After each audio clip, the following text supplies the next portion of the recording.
Hello and welcome. This is AW English Top of the Week, where we delve into Ethiopia's top 5 trendy news of last week.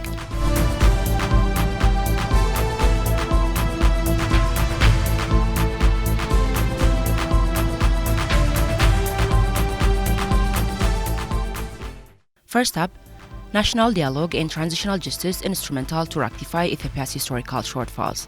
Ethiopia has put in place a national dialogue commission and transitional justice policy that would allow the country to rectify its historical shortfalls, the National Security Council said in a statement it issued. The National Security Council issued a statement on the current national security of the country. The statement said the challenges that Ethiopia is facing cannot be resolved only through corrective measures, but it requires efforts to heal wounds which the country inherited from history. We have therefore put in place 3 pathways that would enable us to rectify our historical shortfalls through resolving past political challenges through inclusive national dialogue, implementation of transitional justice, and upholding peaceful political avenues, the statement underscored. Peaceful political transition is not an end by itself, but a means to ensure other overreaching political goals, the Council noted. Pursuant to the objective reality in Ethiopia, a government that assumes political power by winning elections should not just make decisions on overreaching political issues, it said, adding there are other significant and important issues that require inclusive engagement with all stakeholders. Stating the commissioners of the National Dialogue, who were appointed to serve in the institution, are of high caliber and rich experience, the statement indicated the law has empowered them with extensive power to conduct their duties of coordinating and conducting an inclusive national dialogue.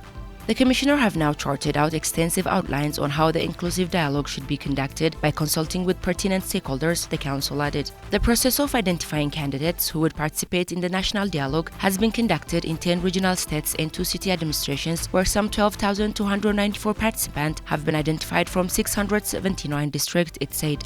According to the statement, the Commission is expected to commence dialogue on regional levels within few weeks. The implementation of transitional justice, which incorporated international best practices, has also been a viable strategy to break the dichotomy between the transgressor and the victim in Ethiopia, it said. The Council further noted that over the past several historical incidents, various transgressions, heinous activities, and violation of basic human rights have been conducted in the country. Those who have hitherto assumed political power condemns and punishes others by shifting the blame on others, it considered as transgressor. Such approach will never promote the prevalence of justice. It would only produce a regret and exhalation of revenge. This is the major reason why the vicious circle of desire for vengeance, revenge, and unforgiving have prevailed in the country, the statement elaborated. The Pretoria Peace Agreement signifies a mature and resolved decision to prevent future generations from inheriting a legacy of winners and losers characterized by animosity, the National Security Council said.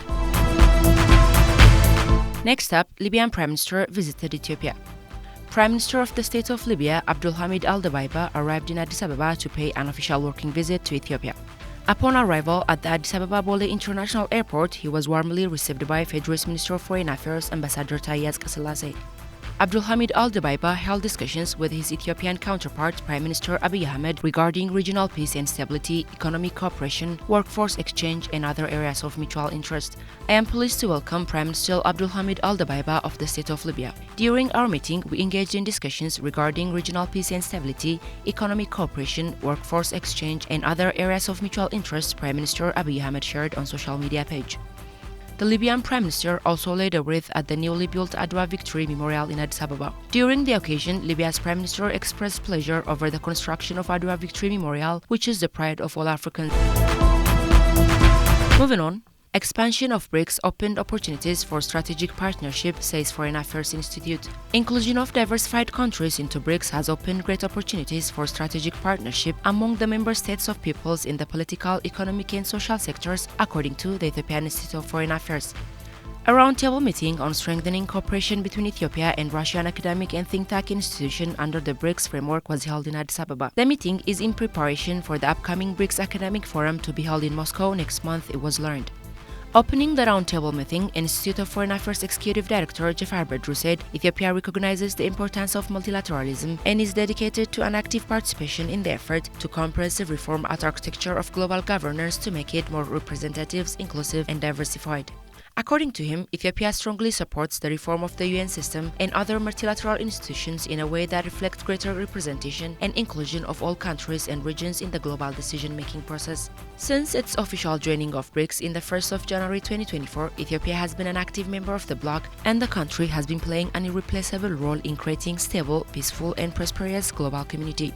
He explained that there have been major achievements in terms of ascending to the major Memorandum of Understanding, participation in successive BRICS meetings, and finalizing the Ethiopian engagement strategy with BRICS plus collective of countries.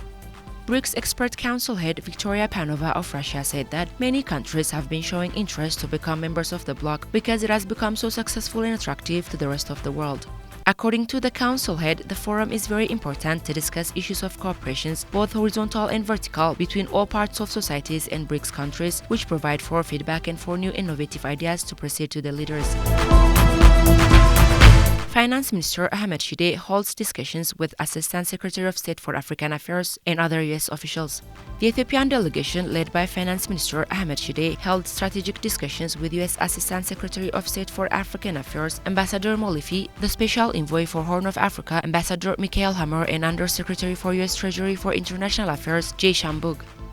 On the sidelines of the 2024 WB-IMF spring meetings, they discussed Ethiopia's current economic and political situation and ongoing reforms aimed at improving the country's macroeconomic framework. The two sides also exchanged on the comprehensive support needed to address Ethiopia's economic recovery as well as national cohesion and regional stability, including by mobilizing bilateral support through the IMF and WB.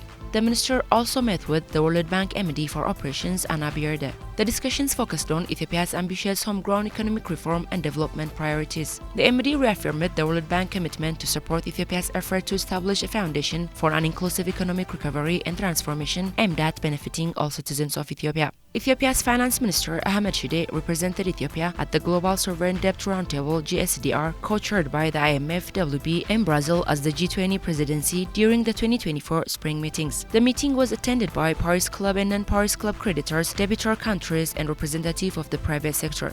The discussion focused on progress on debt relief process to date and measures that can be taken to accelerate debt restructuring and make them more efficient, including under the G20 common framework. Last but not least, Ethiopia and Republic of Congo signed an agreement to work together in aviation sector. Ethiopia and the Republic of Congo have entered into a bilateral agreement aimed at collaborating in the aviation sector. The agreement was signed by Ale Musime, Ethiopia's Minister of Transport and Logistics, and Honorary Sai, the Minister of Transport, Civil Aviation and Merchant Navy on the Republic of Congo. During the signing ceremony, Ale Musime emphasized the pivotal role that air transport fulfills not only in national development but also in fostering crucial economic and interpersonal ties across Africa. In light of this, Ethiopia has to date concluded air service agreements with 112 countries across all continents, according to the Minister of Transport and Logistics. It was highlighted that Ethiopia and the Republic of Congo maintain a long-standing diplomatic relationship and are characterized as amicable nations actively contributing towards the goal of the African Union Agenda 2063. The two countries are said to be committed to advocating shared stance through cooperation within regional and continental organizations. Honoré Sai, in a statement, emphasized that the agreement inked between the two nations will serve to bolster their bilateral ties. He highlighted that his accord will facilitate collaboration within the aviation industry and enables the realization of sector-specific objectives. Sai underscored that the agreement, which was initially in parliamentary stage of signing, now permits African airlines to operate within African airspace without constraints. This milestone has been achieved through the proactive effort of the African Union, implementing in comprehensive endorsement. It is said that the engagement is anticipated to extract a substantial impact on enhancing economic, social, and diplomatic ties, given its lack of constraint of flight route, destination, traffic light, aircraft type, participating airlines, and related matters. Ethiopian Airlines currently operates 7 weekly flights to the Republic of Congo, and this accord between the two nations is poised to fortify its operation to Brazzaville and Pointe-Noire. Furthermore, it is expected to foster a conducive environment for expanding its service footprint and capitalization on additional market prospects. That does it for today. Thank you for tuning in. See you next week.